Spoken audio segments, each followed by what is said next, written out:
All right, Friday Night Comics is back for the first time in over a year, and back in the big way. What I have for this episode are 6 CGC graded books, all of them keys in one way or another. I have a modern book, I got a Copper Age, and then I got 4 Bronze Age books here on the show. So let's get started. First up, got this copy of 52, week 11. And the significance of this book is that it features the first full appearance of the Batwoman. And I've grown to like this character a lot through reading Detective Comics, because she's been in many issues over the last several months. And I didn't realize till after the fact. And I might explain why this book cost what it did, but she's going to be in an upcoming mini-series in the CW DC universe. And then she's also getting her own television show next year on the CW, so hopefully the show does well. That means the book will do well. So, first appearance of the Batwoman. This is from September of 2006. Next up is the Copper Age Key.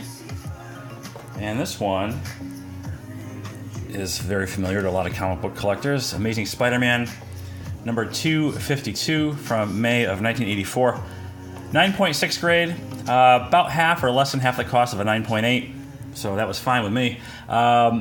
What I learned about this book, though, and on the notes, is tied with Marvel Team Up number 141 for the first appearance of the black costume, which I had no idea. So there's another book out there that qualifies as the first appearance of this particular Venom suit. Also, it's an homage cover to Amazing Fantasy 15. So anyway, certainly a key Spider-Man book, a key book in general to have, and then of course it looks like 141 Marvel Team Up also qualifies. Okay, now we're moving into the Bronze Age, and so first up is a team book. I've always liked this team of heroes. I guess kind of a cult following. Not a lot of their books and their series are worth any significant value, but it's the Defenders. And this is their first appearance in Marvel Feature number 1 back in December of 1971. I'm not sure what the holdup is in regards to getting Namor into the Marvel Cinematic Universe, but hopefully they can work out those details, and if so, maybe we would see a Defenders movie. That'd be really cool. And at some point, the Avengers are going to run their course.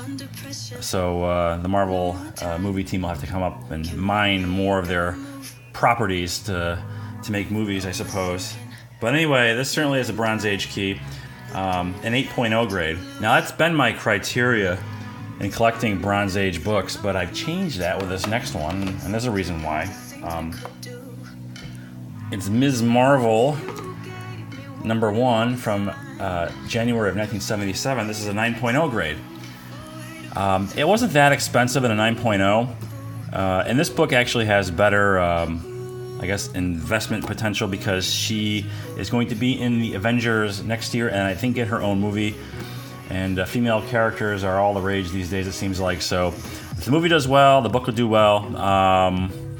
And the reason why I went with 9.0 also is because I have a bunch of books I want to send to CGC from the Bronze Age, and they're going to come back all over the place. Maybe 8, 8.5, 9, 9.2, whatever. So the 8.0 grade I'll still reserve for the high-end books, just for economic reasons.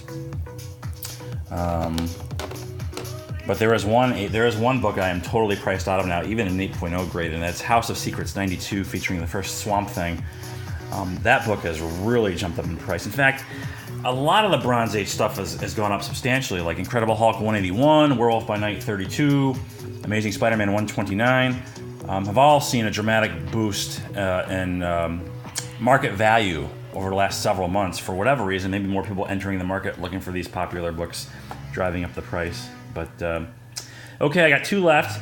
This next book I've coveted for quite some time, and I always put it off because there's other things in front of it that I wanted to get, but now I got to the point where I definitely wanted it, and unfortunately the price rose probably about, say, 30% in the last year or two. Batman number 227, 8.0 off-white pages. Now, this is not significant for any sort of first appearance or storyline. It's just the cover art from Neil Adams, and this is a cover swipe of Detective Comics number 31, I think from like the 1940s, but just a classic Batman book.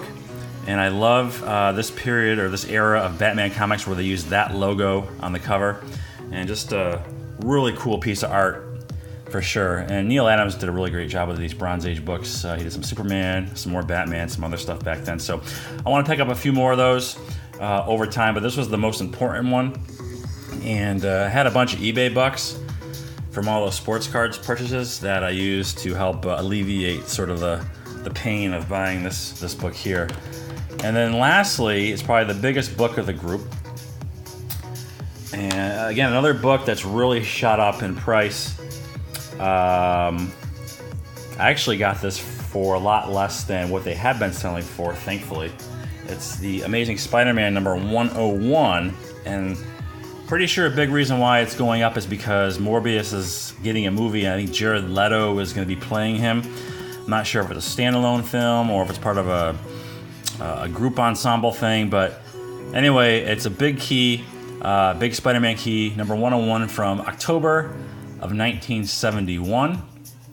And again, the first appearance of Morbius. This one has cream to off-white pages, so I think it's the only CGC book where the pages have cream or a cream color, but it doesn't really impact the grade all that much, I don't think.